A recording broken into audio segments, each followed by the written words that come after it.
Good afternoon, everyone, friends and families of the Doan and Boak family. It is a privilege as the superintendent of this district to be here today to honor the life of Adam Dohn. Getting to know Paul and Heather this past year has been an absolute honor.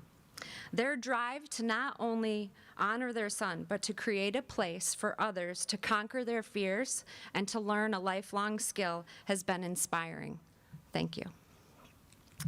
Throughout the dedication today, you will have the opportunity to sign some holds, and they should be at the table when you came in to sign your initials on the back. And we really wanted everyone here to be able to have an opportunity to do that so that you are also forever connected to the wall in honor of Adam. So if you did not have the opportunity to do that yet, please make sure that you do that before you leave today.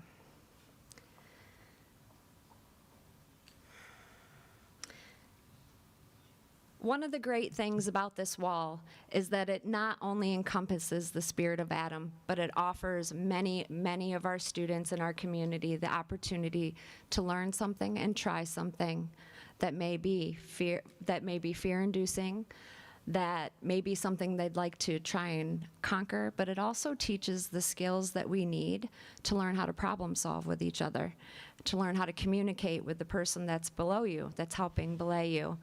And we hope that everyone here and all of the people that are in our community that choose to use our wall and become part of our school district have the opportunity to conquer and solve their own problems and use people in the community to help them get through it.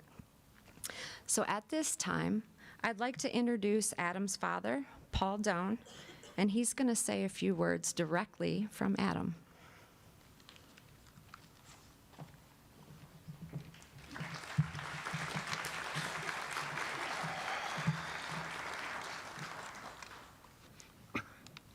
Thank you for all of you being here today, and to those of you who are watching on the live stream. And thanks to everyone who's participated in our fundraising. We also want to acknowledge the school district's teachers and staff who have supported the establishment of this wall and for the programs that will be utilizing it. And to the Rock Climbing Club, the students who will be taking advantage of the opportunity. Heather, Peter, and I want to convey our deepest gratitude to the Superintendent of Schools, Michelle Caulfield, for her compassion, enthusiasm, and support for the creation of this wall. I want to share a story written by Adam while he was in college about how his passion for rock climbing got started and his love of teaching new climbers. So You Want to Be a Rock Climber by Adam Dohn. As far back as I care to remember, my greatest fear was heights. On yearly trips to the Outer Banks in North Carolina, I couldn't make it to the top of the Cape Hatteras Lighthouse. It was too high, and I was absolutely convinced that the entire thing was going to fall over. I was petrified by even the simplest that the vertical world had to offer. Overcoming fear is usually something that takes years, especially for the level I experienced. But it's not what happened to me. My junior year of high school is when I was first introduced to climbing. I had a newly formed group of friends that met every morning for first period English class. That class almost single-handedly failed me out of high school. But it also opened doors to adventures I will never forget. My friends, Sam and Alex, had discovered rock climbing, and because they were doing it, I also wanted to do it. This is pretty standard adolescent stuff. The only problem was none of us really had any clue what we were doing. And this can be extremely dangerous when it comes to climbing. Using instructional videos and rope we had literally found in the woods, we started to explore the cliffs around our hometown. There were a couple of issues with this. Using abandoned rope that you find in the woods, not a good call. This stuff could have snapped with the slightest breeze, and none of us had a harness. On our first few adventures, we just used the rope to help us bail from the crumbly ledges, holding on and walking our feet down. There were two places around town where we first experimented with climbing. There was a small roadside crag that we nicknamed the Valley. The other spot was a shale cliff cut by the river behind the local grocery store. Shout out, Wegmans. I remember going there for the first time with Sam, Alex, and my other friend Nino. We walked along the abandoned railroad tracks looking for loose spikes and scrap metal. Nino had just built a backyard forge and wanted to collect scrap to make some homemade ice tools. Just before you reach the cliffs, you pass under a huge bridge that takes most of the through traffic out of town. We stashed all the rusty pieces of metal there and made our way to the base. It was mid-fall and there were few leaves on the trees. This left the wall pretty exposed to the road, and our clothing was conspicuous, to say the least. It was a proud point in our collective experimentation with climbing outfits. I had gone for the neon green tights, where Nino's were a bright pink cheetah print. I turned and asked Sam, "Hey, do you think they can see us from the road?" The questionable legality of our current adventure playing in my head. "Nah, dude, we're good. It's easier to see out of the trees than to see into them," he said as I watched cars pass by on the bridge. This put my mind at ease. I trusted Sam. And what did I know? I didn't know it was harder to see in the trees than to see out of them. Sam would later confess to me, "Oh, they could absolutely see us." I just said that so you'd stop freaking out. The climbing, if I even dare call it that, started with the steep talus piles that were a result of the shale cliffs eroding into tiny pieces and sloughing to the base of the wall. Once we trudged up these collapsing piles, we made it to the first ledge. The next section of the wall was a 60-degree, 20-foot-long scramble. The rock crumbled as Sam and Alex went up first. Sam slugged the rope around the tree at the next ledge and tossed it down to me and Nino. "Only use the rope if you have to," he instructed. My first lesson in climbing ethics, all free, all the time. Nino scrambled up next, leaving the rope slack and unused. Crap, now I had to go up. This is what I came here to do, right? I started up and immediately felt insecure. Lacking the knowledge about advanced high-tech rubber climbing shoes, we had outfitted ourselves with hiking boots. My dad's old pair fit me well enough, but I soon learned that they were no good on rock. My feet started crumbling beneath me about halfway up. I quickly caved, grabbed the rope, and pulled myself up to the ledge to join my friends. My fear of heights, a forgotten memory. We didn't top out that day, thank God. I'm certain that if we had, one of us would have gotten hurt.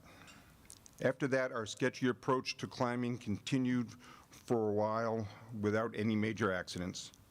Soon enough, we were introduced to real climbing gear and gym climbing. While my wallet gets lighter just thinking about gear, my climbing has never been safer. My mom actually bought me my first climbing helmet 2 years after I started climbing. This sport has brought me to some pretty incredible places. Red River Gorge in Kentucky, Chapel Ponds in the Adirondacks, and Acadia in Maine. Since Adam wrote this story, he had been able to climb in New Zealand, Moab in Utah, Yosemite, Colorado, and in the Wind River Range.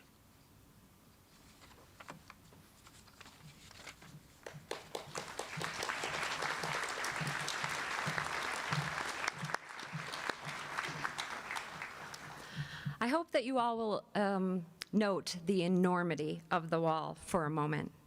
Today, it is a representative of love and possibilities. For some who walk up to it in the future, it may be representative of a fear of heights or a chance to conquer an obstacle in our lives. It is a reminder to us all to take one step at a time, to make one move at a time, and with our heads up and feet solidly placed, we rise to the top. At this time, I'd like to talk about our community connections. We live in a community that treats its people like family. The creation of this climbing wall was no different. Together as one, we had over 300 donations from families and friends. The Corning Foundation and the Community Foundation showed once again their dedication to our school family and this community by supporting the Adam Dohn Wall and the family in their goal of donating this wall to the high school. Thank you, Andrea and Randy, for helping make this dream a reality. You are true leaders. It is with great respect that I invite Drea Lynch up to say a few words. Andrea joined the Corning Incorporated Foundation in 2016 and currently serves as the president. The vision of the foundation is to enhance and sustain vibrant Corning communities. Drea also has children that have graduated from the Corning Painted Post High School, and one is now at the middle school. Drea is also proud of her Penn State graduation and holds an MBA with Columbia Business School. Drea, thank you.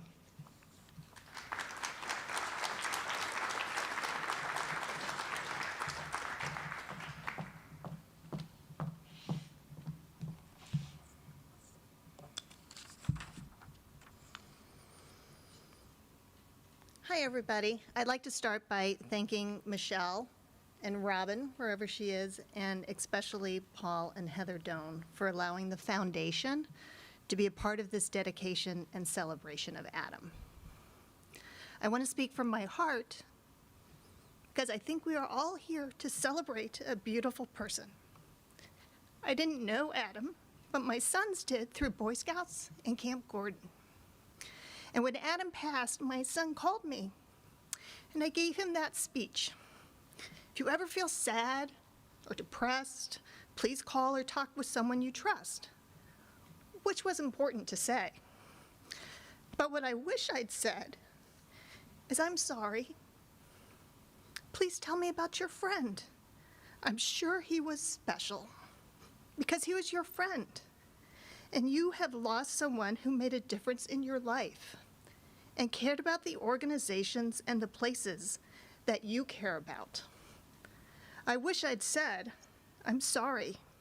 Please tell me more about your friend Adam. Okay. Fast forward to spring 2022, when Michelle calls me and tells me about this grand project. Building a rock wall at the high school, one that every student will have access to, a rock wall that introduces students to a sport they can do after high school and most of their life, an activity that improves physical and mental health. I said, absolutely. The Corning Foundation would like to help, and a $15,000 grant was awarded to the project. Then I met Paul and Heather, and their beautiful love of Adam, who brightened the world and made it a better place. I was delighted to work with them and utilize the foundation's Matching Gifts program to also help make the wall a reality. I'm proud to say that Corning employees donated over $6,600 to make this a reality, and the foundation matched that. I'd like to say thank you to Michelle, but in particular to Adam and to Heather for allowing the foundation and myself to be a part of the celebration of Adam's life. It's been an honor.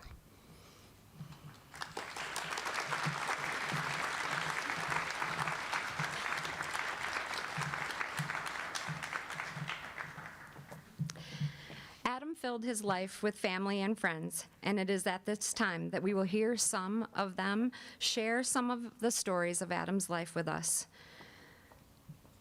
We will hear about who he was, what he cherished, and how he will remain in the hearts and lives of all who know him. At this time, I would like to invite Paul's sister, Valerie, to start us off. Virginia. I'm so okay. sorry. It's a Yes. V word. Okay. Some people call me Vivian. Who knew? Thank you. Well, if some of you didn't know Adam, think of a friend of yours who is kind-spirited, easy to talk to, never says a bad word about anyone, and is clever and brave. And that's Adam. When he and his brother Peter were little, I had the privilege of spending several summers with them, being the nanny by day, while their parents, Heather and Paul, were at work. We had so much fun together, doing art projects, exploring the Corning Nature Preserve, going to swim lessons, and lunching at Anelio's. There was never a temper tantrum or a mean word spoken. They did, however, mention that Aunt Ginny burned the breakfast again. To have had Adam in our lives, even for a short while, made all the difference in the world. I wanted to see more of him, didn't want him far away, but I know I'll see him again. I have a beautiful nephew now in heaven, where there's no more sorrow and no more tears, waiting for me to get there. For now, I drive his car every day and think of all the adventures upon which it has taken him. His indomitable spirit will always be an example, and his kindness is serving to make me a better person. We love you, Adam.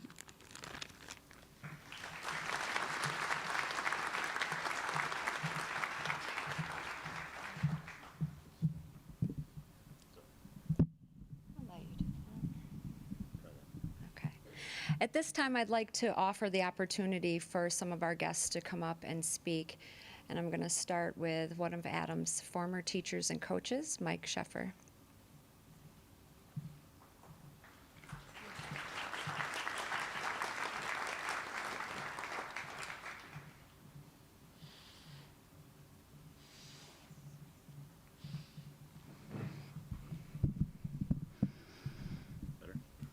Better, thank you.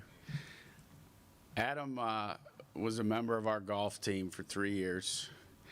Adam did not start off as a very good golfer, but he loved the game of golf.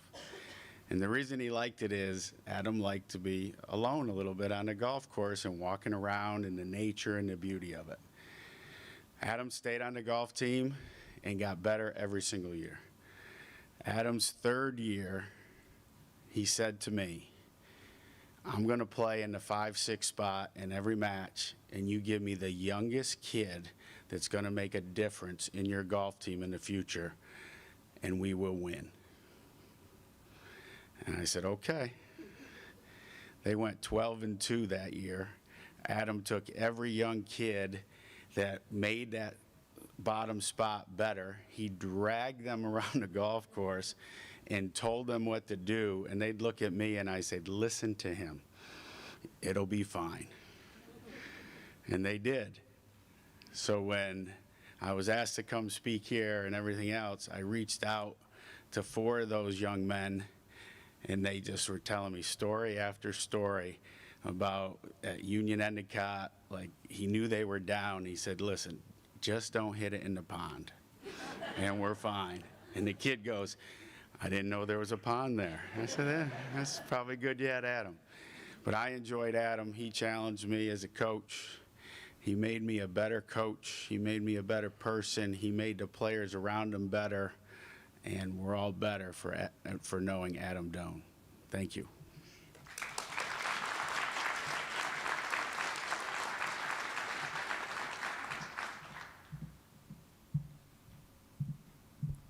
Okay, is there anyone else would like to speak?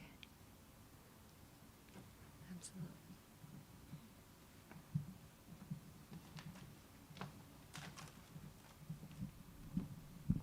Adam Dohn was Sir, kind.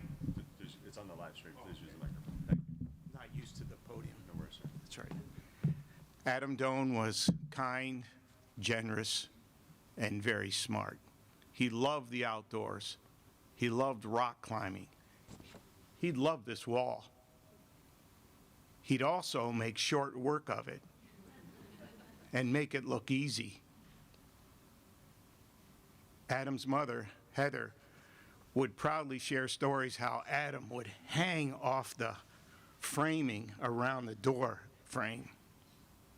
And he would do pull-up after pull-up after pull-up. He could do push-ups all day long, well into the hundreds. And I know some of you know me, and you know that I'm prone to exaggeration. I want you to take a good look at his hand right there on that rock. He can do pull-ups on a door frame all day long. Adam and his brother Peter built a rock climbing wall in their family garage. And it was about like that middle section there. It jetted out like that. And it was a really cool design because you could rearrange the grip points and obstacles for a different and challenging workout. And they could work out anytime they felt like it. And I'm pretty sure that their father, Paul, had a hand in the construction because he was always there to support his sons with his love, sharing of his expertise and knowledge. The Doans are a closely knit family, and Margaret and I are proud and honored to be part of their family.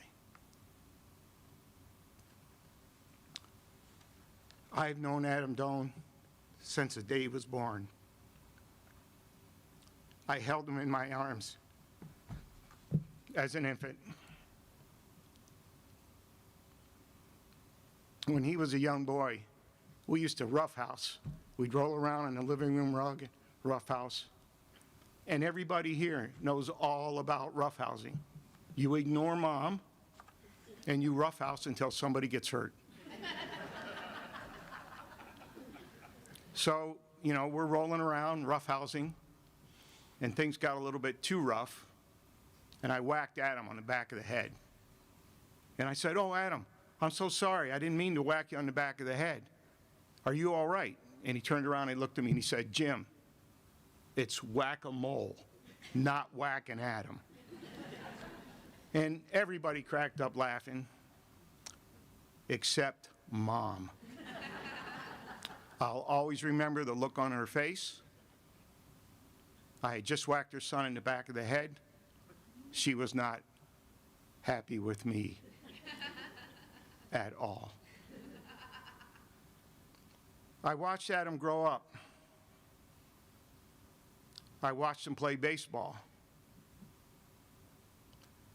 I watched him grow into a good, kind-hearted, mature young man with a beautiful smile, great sense of humor, an infectious personality. Everybody loved Adam. And along the way, the two of us became friends, good friends, coffee buddies. One time, Adam called me a dirtbag. And I said, "Adam, my generation, calling somebody a dirtbag is an insult." And he replied, "In the rock climbing community, calling somebody a dirtbag is a compliment." And when I think of that moment, it puts a smile on my face and a smile in my heart. I think of Adam Dohn every day. Every day something reminds me of Adam. And when I think of him, I sometimes fool myself.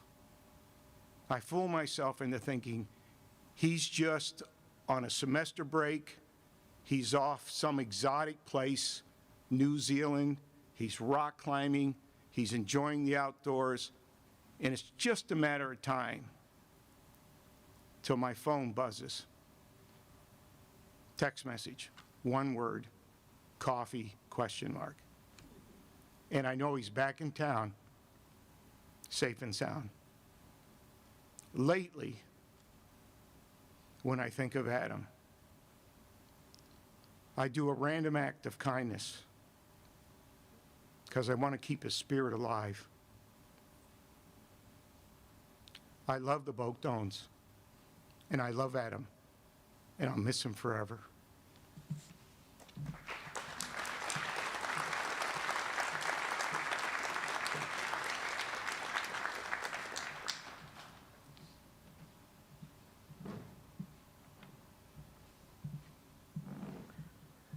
Is there anyone else who would like to speak?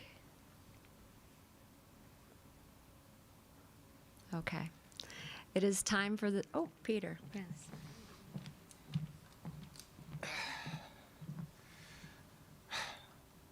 I didn't really prepare anything, and I've been mentally preparing myself to say something pretty much this whole time. I couldn't let it pass unremarked. I think what I'm feeling right now isn't all sadness. Thanks to all of you who are here. That he meant so much to so many people. It's amazing. I just want you all to know that. And to see that for each and every one of you, there's just as many people who you mean this much to. Remember that. Take it with you always. Thank you all for being here.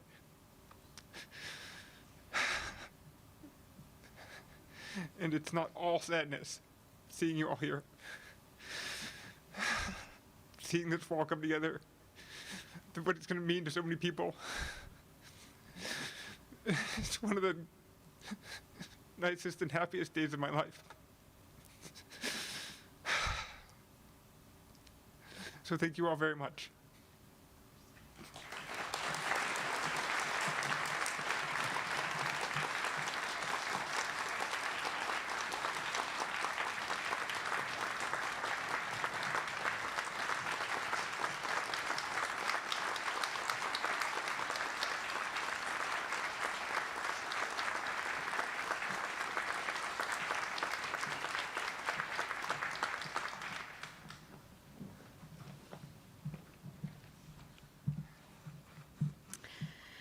As Peter just said, it is now time for the celebration. So we are going to celebrate this incredible wall and the opportunities it will provide to not only our students, but also to this community in which we live. I would ask that you join us in a moment of silence to celebrate the opportunity before us and for Adam. At the very top of the wall, on the third one in, you'll see 3 yellow holds. Those are actually from Adam and Peter and Paul and Heather's wall in their garage. And those will forever be with us on this wall. So thank you for allowing us to have them. Keith Fisher and Mike Simmons are going to be the advisor of our climbing club. Already, there are 54 students signed up to be part of the climbing club, and we are so excited for this to happen. So at this time, I'd like Principal Robin Sheehan to come forward, Keith and Mike, and any of the students that are here from the climbing club, any athletes that are part of TARDIS, if they would come up, please. And if any of Adam's friends who are here would like to come up right now, we'd love to have you come up and help us cut the ribbon.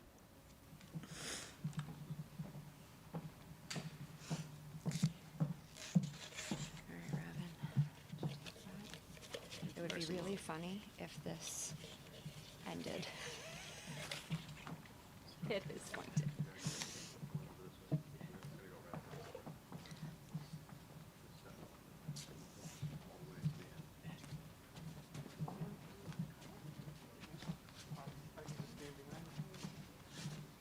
You guys can fill in right along the back too.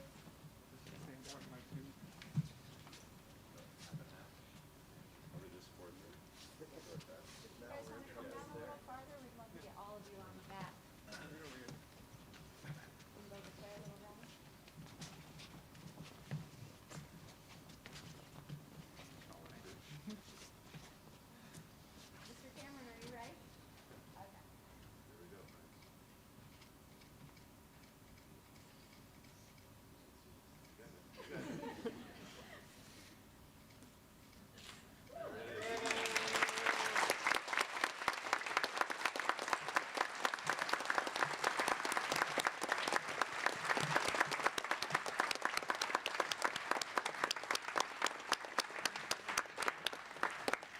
you ready? Do you want them to stay or go? All right.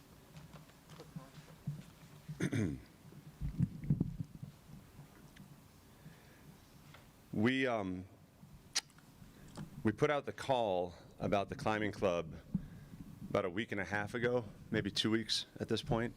To date, we actually have 62 kids signed up. And Keith and I gathered the kids together for the first time this past Wednesday to tuck in here before sports practices started in the afternoon. And I just want you to picture 42 of them kind of arrayed here where the front row is, just looking up. And I'll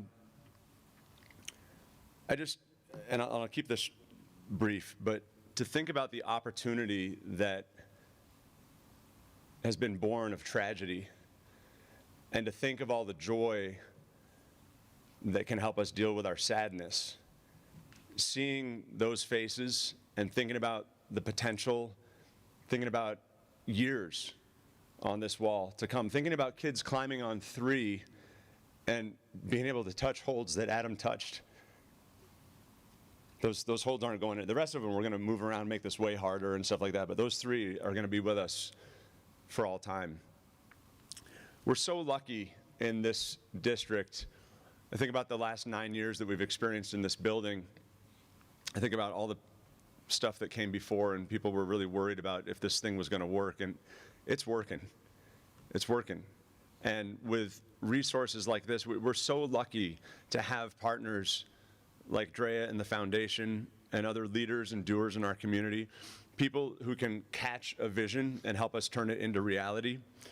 To all of you and every donor who contributed to buy every hold and every harness, recognize that that's going to impact and touch kids' lives for years to come.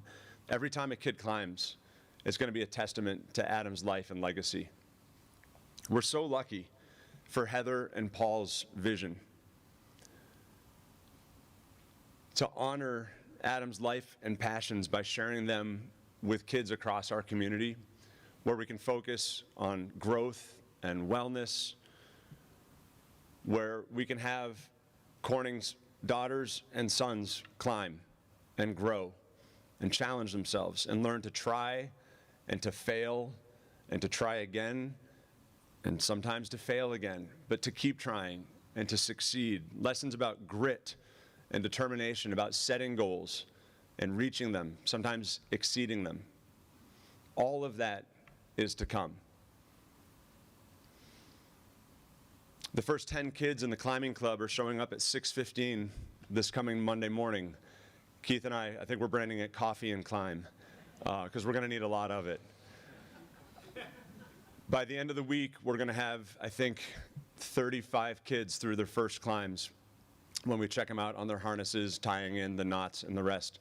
And we know that those early times are going to take time. There's going to be a lot of reminders and this and that. But I'm imagining a time 5 months from now, heck, 5 years from now, when we're just humming along. Can you imagine a group of sophomores and juniors belaying a bunch of 5th graders on a 5th grade experience day? Could you imagine a Sunday night open community climb where people can come in and moms and dads could be belayed by their freshmen? Maybe. No, really. It's a remarkable thing. It's a remarkable gift. And it's a remarkable testament to Adam's life and legacy. And I just want to say again, for Keith and for me and for all of the students behind me who are going to be part of our club, we are so, so grateful for all that has been put into making this happen and everything in which we are truly just beginning. Thank you again on behalf of all of us. Can I tell them what's next, or do you want to come back up? We've got some light refreshments. It's really important to us, and I think we're filling the holds that are on the tables back there, so I'm going to strip another couple off the wall. But if everybody who's in the room would initial the holds, we're going to reinstall those on the wall in the coming days and make sure that this day and this moment is part of this wall forever. So please don't leave until you've done that. But I know that Paul and Heather and Peter are around and want to visit with so many of you. Thank you to all of you for coming out. And if you guys want to come in and get close and all the rest of it, please do check it out. But thank you again, and thank you to most especially. We love you.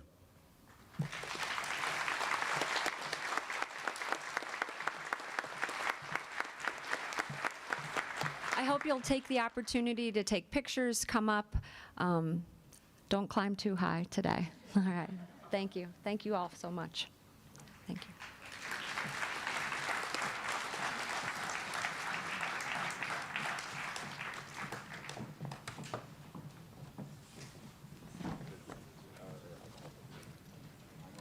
Is that green one, does that have a hole in it, or is it solid?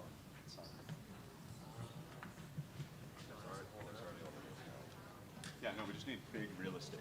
It needs a lot of space. Do you want me to take that one over? You gave that one to her. Okay. I'm just going for the biggest spaces. These guys, if that's safe, thank you.